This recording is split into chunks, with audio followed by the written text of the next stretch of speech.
Hello friends, welcome to Corporate Valuation and Restructuring, one of the subject of MBA third semester. Today we will be discussing about the most popular topic in MBA, that is LBO or leveraged buyout. A very popular topic and a very popular question that is asked in MBA under this subject. What is leveraged buyout or LBO? A leveraged buyout, more popularly known as LBO, occurs when someone purchases a company using almost entirely debt.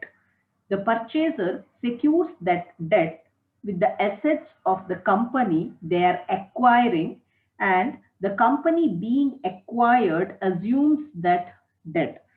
The purchaser puts up a very small amount of equity as a part of their purchase.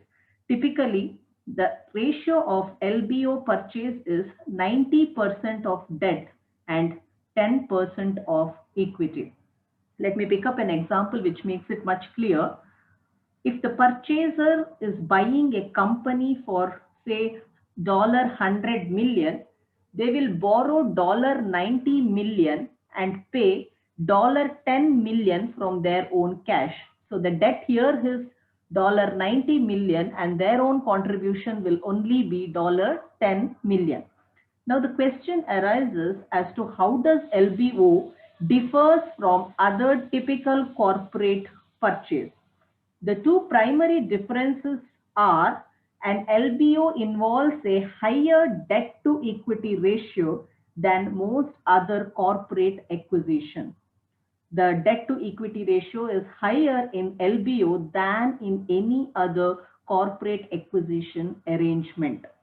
The second one that can be quoted here is an LBO secures the acquisition debt with the acquired company. This is the defining feature of LBO. Now, if I have to choose an example like what we have mentioned in the slide, it would be as already shown in the slide.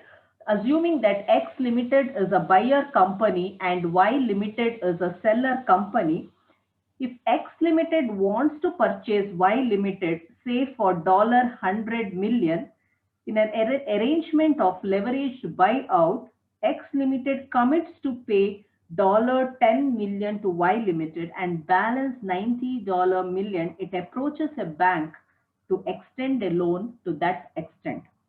Now, if a bank agrees to LBO arrangement, it will lend $90 million, securing the assets of Y Limited. That is, it will be lending that loan, securing the assets of Y Limited.